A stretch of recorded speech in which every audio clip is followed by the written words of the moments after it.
Iberi ọmụma ha wu ndị Igbo ka ọ ha wu gị? M ga-asị gị eberi ọ bụ ezie na anyị na ndị Igbo ba oke anyị abụghị Igbo, anyị bụ Echie ethnics. anyị bụ ndị Echie, and Echie nọ na Rivers steeti. Ị gakwa na mpaghara Echie na ndị Igbo gbakwa, and anyị ga-esiri na anyị na ha gba bịa zawazie ndị Igbo hapụ steeti anyị. All right, my country people, beautiful people. It's your boy again, the XDT and the YPE, the extra talented young progressive entrepreneur, the RAB refinable boy, SBGC, street boy gone classy, and I'm repping Namen TV, bringing you vibes from the streets. All right, we are here in the Secretariat of Omuma local government area of River State, Iberi Omuma. We are here for our usual fact-finding about the sub-Igbo groups, the people that speaks Igbos, but their identity are disputed due to the boundary adjustments and also where they find themselves actually. Well, Iberi Omuma is in River State, and a lot of speculation has come over to us that they are not Igbo people, despite bearing Igbo names, speaking Igbo languages, and every culture and tradition of these people points to the fact that they are Igbos. But we'll be going to the villages to find out firsthand who they are. We'll be speaking with the people to tell us who they really are. And that is what we'll bring to you. All right, join us as we do this nice and slow. You know how we do it. So let's go there. Thank you. All right, brother, Abe, what's your name? My name is Chigozie. Chijoke who? Chigozie 14. Okay, Chigozie 14. Yeah, from Umaya. Okay, from Omuma. Okay, what in carriers come this town, eh? You get some kind controversies where they happen inside town and inside social media. When talk see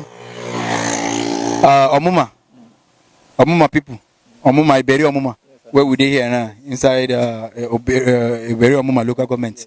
Say they no be Igbo people. How true is that? Why some people are reasoning like that is because that it's lost lack of understanding. Like as we are speaking Igbo, also Omuma. So for you to speak Igbo means you are Igbo, but it's just lack of understanding for you to say you are not from Igbo because of you are speaking the language. Okay, now what I want to know, Omuma people from your own understanding, are they Igbo people? Yes, we like I don't know for others. So for me, we are Igbo. Since we are speaking Igbo, we are speaking very well. So all of us are Igbo. Okay, now from now, I want to interact with you with Igbo language. Huh? Yeah. So now, Emma, Omuma, Iberi Omuma, kedinde ha na ha nwere agbata obi? Oh, Abia State. Abia State, kedebo? Just close to here now. After us, it's not too far from here now. I will just come on boundary with Abia State. Kedi Abia Webo, Kedi Mpawara Abia Webo. Just like Orata. It's not too far. Also, the far from here, so just Area Junction. Kwezogu. Area Junction, Potareva. Area Junction is not far from here. So we are just have common boundary. Ah. Yes. Area. Yes. Junction. Yes. Huh. Emma, ya gala n'ime obodo. You know, ụfọdụ ndị na-ekwu na ha awụ ndị Igbo, na ha nwere ike ha na-asụ Igbo, but na ha awụ ndị Igbo, na ha ndị ha na-awụ na ha awụ ndị Echie. Echie, for you to understand now, Echie with Omuma, like I can speak Echie for you, you will hear. Ngwa kusigodira Echie. Okay, abonye Omuma, abonye Echie. Then, if you want me to... Baswara hapu Oyibo. Abonye Omuma, abonye Echie. So, I will come on boundary now with Omuma, with the Abia State. Abonye Omuma. So, kedizi ihe nụ na n'ime Omuma ndị mmadụ ji si na ha awụ ndị Igbo? Oh, just like of understand. Like for me, for my own, I have understanding because we and Igbo, we are speaking together. Like we Omuma and Abia State and Igbo. So I don't have to say that I'm not Igbo man because I'm speaking Igbo. I'm still speaking Omuma. That is true. Omuma enwere asụsụ ọzọ n'ime Igbo. I can speak Omuma, I can speak Abia State. No, Emma, o nwere ihe nọ na asụsụ. Ndị Igbo kpọrọ language, kpọkwa dialect. Ebia n'ime Igbo, ụfọdụ ndị na-asụ as in Igbo nke ha. O nwere ndị Anambra Igbo, as in ha na-asụ Anambra n'okwu Igbo. Ndị Ngwa na-asụ Ngwa n'okwu Igbo. ndị Ikwere na-asụ Ikwere n'okwu Igbo otu a ka o si gaa ma ndị Owere na-asụ Owere n'okwu Igbo Yes, it's so beta agaala m n'ime ọmụmụ anyị bịara na ya ekwuolu ọtụtụ ndị mmadụ na-ekwu na ha wụ ndị Igbo na ha wụ ndị Echie ethnic group. I will enable all just lack of understanding. All when the wagi for the first time. All just lack of understanding. Like a gig many places just from many people. The same thing I'm telling you now. That is what they will still tell you. Kwezogwu. Na gwagi. Ngwa a ga-agagharị. A ga-agagharị. Amam. Ọ ga-akwụ ebe a. Okay, Chief, biko ị ga-agwatụ anyị aha gị? Aha m wụ Eze Dr. Clement Irogbu. Okay, Eze Dr. Clement Irogbu. And ebe anyị nọwa ebe? Ebe nọ ugbu a bụ ala Eberi Ọmụma na Rivers State. Eberi Ọmụma. Okay. Okay, Chief, o nwere ihe butere anyị.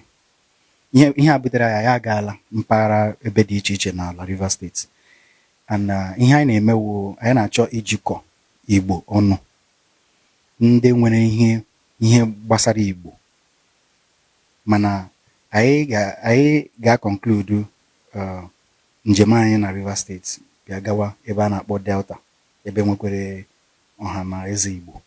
So anyị chọrọ ịma ihe buru anyị bịa ebe a. Iberi Ọmụma ha wụ ndị Igbo ka ọ ha wụ gị? M ga-asị gị Eberi ọ bụ ezie na anyị na ndị Igbo ba oke. Anyị abụghị Igbo. Anyị bụ Echie ethnics. Anyị bụ ndị Echie.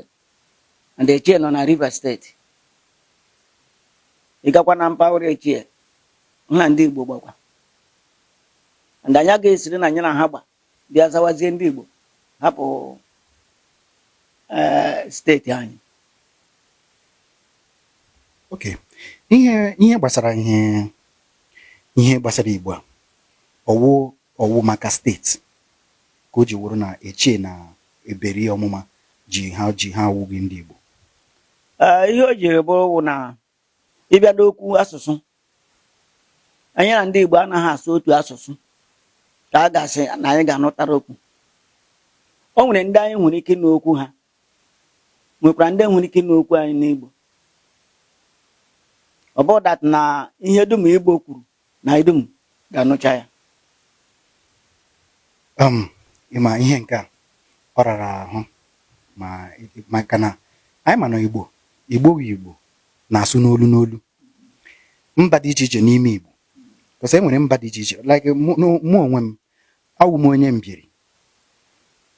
Ọ dị otu anyị esi asụ nsụmọ otu anyị esi asụ n'ala Mbiri ị ga-anụ ya? Ngaha ma anụ ya. Otu ahụ ka ọ dịkwa na Rivers State. Ị bịaruo na Rivers State dịka m na-ekwu na anyị wee Echie ethnic. Ikwere nọkwa. Ikwere sụwa okwu ha n'ime agaghị m anụcha. Ha agakwa anụ nke m. Otu ahụ ka ọ dị na Kalabari. Otu ahụ ka ọ dị na Ọkịrịka. Otu ahụ ka asụsụ niile dị. Ọ ka Chineke ji ghasasịa ya kee ya n'elu ụwa. Okay, ngwa ka anyị bidogodo ebe o nwere ebe a na-akpọ Ebonyi State. O nwere ndị a na-akpọ Eza na Ehum na ime Ebonyi State. Ndị a ukwu ha enwedị otu o si yiri Igbo ma ịbịa gewe ya gụwawo onye Echie Eberi Ọmụma nga nwere ike ịga anụ ya. Mana ha nwa kpọrọ onwe ha Igbo ọ maka na ha nọ n'ime Ebonyi State na Ebonyi State nọ n'ime ebe a kpọrọ South East ebe iji mara ala Igbo. Because ihe gbasara ihe a Igbo bịara dịka ọwụ ndị a na-ele anya na Igbo wu ndị ahụ nọ na Abịa, ndị ahụ nọ na Imo, ndị ahụ nọ na Anambra na Enugu na Ebonyi, ndị ahụ ndị kwe. Mana ị ga-agwa m na gị nwa na onwe gị na Eberi Ọmụma nga m bịara ihe niile a na-eme dịka ihe a na-eme na Mbieri, dịka ihe a na-eme na Owere, dịka ihe a na-eme na Ubo Mmiri. So ịgwa m na iwu onye nke m o nwere otu o si eme m ọwụ maka na Eberi Ọmụma nọ n'ime Rivers State ọ ihe kpatara ya? Lee anya ka okike siri dị. Chineke kechọrọ ụwa akasị okwu nye ndị ọbụla okwu ha. Abịazie na ọchịchọ nke ụwa, ọchịchọ anyị, ọchịchọ ndị mmadụ, abịara kee anyị bịa anyị deta ndịka ndị ọbụla nna m dịka otu ahụ ị na-ekwu ebe anyị kpọrọ enweghị m ike na asụsụ ha enweghị ike nụ nke m ikekwa n'akụkụ elu ugwu ndị ndahị a ana m anụ m asụsụ ha ha agakwa na anụ nke m chief eweli iwe mana o nwere ihe a na-akpọ Igbo nzube a na-amụ ya amụ onwe onye mụrụ ya n'ala Igbo onwe onye gara pụta sị ka ọ mụọ Igbo nzube mana onye si ebe ọbụla mpaghara olu Igbo ọbụla pụta otu a na-esi ekwu ọ dị ka default settings asụghala ya gị wụ onye ọbụla provided na ị na-anụ ihe ọbụla gbasara Igbo ị ga-anụ ya sụkwanụ ya onye Anambra pụta na ya sụọ central ihe ụfọdụ ndị oyibo kpọrọ ya central Igbo which ọ ya wụ ihe eji ekwu okwu ebe awụ ebere ọmụma ka mụ na gị na-asụ ihe a na-asụ ihe a na-akpọ central Igbo nzube ọ na agatụrụ m akwụkwọ mgbe anyị nọra na-aga akwụkwọ o nwere ihe a na-agụsiri anyị dịka vernacular mgbe a na-ezi anyị ewepụtara abịgbịdị ahụ ha ma na o si n'ala Igbo mgbe e dere ya abịgbịdị bikos okwu anyị na-agaje dịka nke Igbo edekwara abịgbịdị na Ikwere edekwara ya na Kalabari edekwara ya na Ọkịrịka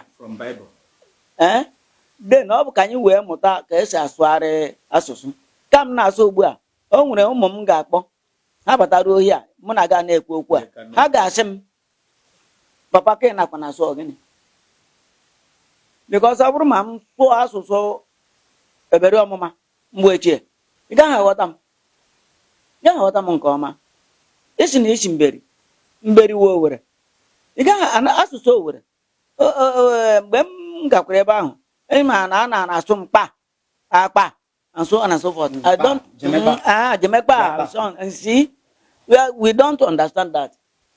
Ọ bụrụ na m apụ aga m aghọta ya. Chief ọ ya wụ ihe mere onye Owere bịa hụ onye Abia steeti onye Ngwa ọ ga-abịa sụmani akpa ihe ọ ga-asụ na ya wụ bịa ebe a ya echenjie na-ahapụ okwu ala Owere na-asụma gịnị na-asụma central Igbo ma gị ji ekwugwu ugbo o central Igbo eye because na m pụrụ apụ m ji mana central Igbo ọ bụrụ mama apụghị agaghị m asụli asụsụ central Igbo n'ihi na ndị nọ n'ụlọ mkpọtara gị otu okenye nọ n'ụlọ hia anya na-asụ okwu a ọ ga-akpọ nwa m ka unu nara sọ gịnị ngwana ọ bụ otu ihu ka o si rere onye nọ n'ime Mbieri na-apụtabe township na-eme ngolobe ya ndị nọ na township otu ihu ka ọ ga-esi oke central Igbo ya otu ahụ onye nọ n'ime Mbieri ga-esi pụta ọnụbe Mbieri nọ ọnụbe okwu ọzọ na-awụ beta ọ pụtara ya emenwe adjust ọ ka ọ dị ihe m na-ekwu okwu gị ihe mkparịkọta ụka na ọ pụtara na ị na-achọ ịgwa anyị na iberi ọmụma awụ ndị Igbo n'ihi na mgbe e kere ya ekepụtara anyị ka anyị bụrụ na anyị nọ na Rivers steeti eke anyị ka anyị bịa na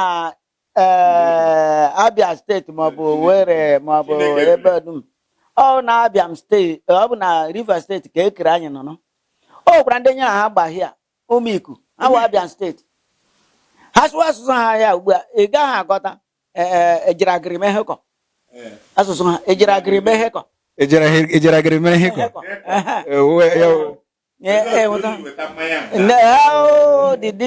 esi mee ihe nka ejiragịrị mere ihe kọ ịhụla na ihe onye ọbụla kedu ihe kpọrọ obodo ụmụ iku asaa ịhụla asaa na-asụ asụsụ asaa iberi ọmụma na-asụ eberi bete ihe niile ahụ ndị ọkụ ugbu a imerekwele ele otu mmere m ga-anụ ya nụrụ kaza ma enu ya mara na ya pụtara imerekwele o nwere ndị ga-ekwu enwere m okwu abụọ mba na okwu abụọ ihe a jụrụ gị so mtụara gị asụsụ ebere ọmụma ma ọ wee chie ị gaghị aghọta ma ya otu ahụ ka ọ dị ka ịsụrụ m asụsụ mbere ụlọ unu agaghị m aghọta ma ya ọkwena ha anụ agaghị m aghọta ma ya ihe mara bụ na Chineke keele ihe ya kechaa ya gbaa ya n'anwụ Chineke ya kachiri okwu nye obodo ọbụla m chọrọ ịnọ nke ha. Ị gaa na asa ugbu a, ndị asa mgbe ha na-asụ ijere agịrịma ihe ka nwunye m nwe ka ọ dị mkpa their own side. Ị bịa ruo na eberi ị mere kwele edị m kọma maọbụ ị mere kwele abụọla m ahụ dị m esi nke ahụ bụ okwu Igbo maọbụ nke ahụ bụ okwu echie. Ị bịa ruo na Igbo land ka m kwuru ị mere kwele ịdị aṅa ndị otu ịdị ọ bụ na language ahụ bụ okwu agbaziri agbazita. Ngwa my chief na ihe niile na okwu oyibo bịara gbuo ya na nke otu onye ga-esi ghọta. O nwere ihe a na-akpọ language nwee nke a na-akpọ dialect. N'ime language enwere dialect. Okwu ma na-ekwu ugbu a ka e kpọrọ dialect bụ okwu ụlọ m. Dialect okwu ụlọ amụrụ m na n'ime dialect ahụ ka enu n'ime language ọ nọ n'ime dialect ọmụma ka language ọ nọ n'ime echie ọwụ language otu si wụrụ language na-enwe azin ya wụrụkwa ihe ọ gbanyere. Excuse me, lee anya ka m gwa gị, anyị na-ekwu general Igbo. Ị bịa n'akwụkwọ nsọ mụ na gị ji ọ general Igbo ka eji dee ya. Ejighị elu Owerri dee ya, ejighị elu Ọnụcha, ejighị elu Anambra. Ọ general Igbo ka eji dee ya otu o siri dị. Ya ihe m na-ekwu n'ihe m chọrọ ka anyị mee establish ka anyị ghọtagodi na Igbo awụ mmadụ. Igbo wu League of Nations. Igbo wu League of Nations wụ na ndị echie so n'ime Igbo, Iberi ọmụma nọ n'ime Igbo, Njeri nọ n'ime Igbo, ndị Enugu Ezike nọ n'ime Igbo, ndị Ikwere nọ n'ime Igbo, ndị Ọgba nọ n'ime Igbo, ndị Anambra, Ọnịcha, Obosi nọ n'ime Igbo. Onye ọbụla nọ n'Igbo nke ya. Onye ọbụla nwere asụsụ. Ajụjụ nwere bụ n'ime mba mmiri letakwa bịa obiome ihe ụsọ be Jonathan we oge ndị ya na Midwest gbawo ndị ebe Delta na ndị ọgwashi ukwu ha nyere ha nọra na One River State before aka ikewapụ ha. Amam the local government but ebe Bayelsa kwa be Bayelsa we be mbe ke JT Spiff we Spiff JP Spiff n'ala ha na ndị Midwest gba ha ga-esiri na ha dum ugbu a ha gaza ndị Midwest mba otu ọ dị anyị ga-esiri na anyị na ndị Igbo ma wa asagba dị na anyị abịa asawa ngwa n'ime ihe niile na kedu onye nwe onye Igbo kedu ndị wu ndị Igbo ndị anyị chere mbụ ndị Igbo bụ ịkpọta Abịa kpọta Imo Abịa wu Igbo kpọta Imo kpọta Anambra ha wu Igbo. Ya ka m ji ihe ahụkwa ihe m ji jụọ sị ọ maka oke ọ wụrụkwa na eti gị echie na Iberi ọmụma n'ime Rivers State unu ọ ga-asị na ọnwụ na awụ ndị Igbo. Aga m ajụ nụ bikos okwu m na abụghị otu. Onwe onye okwu ya uwe otu n'ime Igbo deni onye ọzọ so lee anya ka m gwa gị o nwekwara ụfọdụ ndị Igbo ndị Abia steeti ọ na-agụ ịlaghachi river ọ na-agụ ha ịlaghachi river but ndị ala ha ekweghị ha mbụ ndị steeti ha ekweghị ha because ịbịaruo okwenye na ha na-agwụje otu. oke ngwa chief eweli iwe ihe a nụwo mmụta and akelere m Chukwu Okike Abịama ime ka anyị wụrụ ka anyị pụta ebe a taa ama m na aga m ahụ gị mana abịarutele m ala Iberi ọmụma hụ gị kpọrọ m bịa hụ our respected chief. Ngwa enweghị m chọrọ ikwute n'ebe o nwere ala a na-akpọ Egbema na n'ime Rivers State. O nwekwere chere enwere ala a na-akpọ Egbema wofu ndị mana egbuwara ha mpampa nọ na Rivers, mpampa nọkwa na Imo. O mere ha awụ ofu ndị. Chere yanwa ka ebe na-akpọ egbe ma ama ọkụ nọ na ọgba egbe ma ọkụ izi nọ n'egbe ma ọkwe na ha nọ ị gaa na mpaghara ọkụ izi gafeta ọkụ izi ekewapụta o nwere ebe ekewapụtara ebe prọfesọ Ọnanuju ha mkwa n'egbe ma bụtụ ha nọ n'Imo egbe ma ọwụ ofu ka ọwa abụọ bụtụ ugbu a ọ ghọla na abụọ anyị nwere egbe ma Rivers nwee egbe ma Imo. Ngwa ndọkị nke anyị na ha gbara nga ndọkị agbaala atọ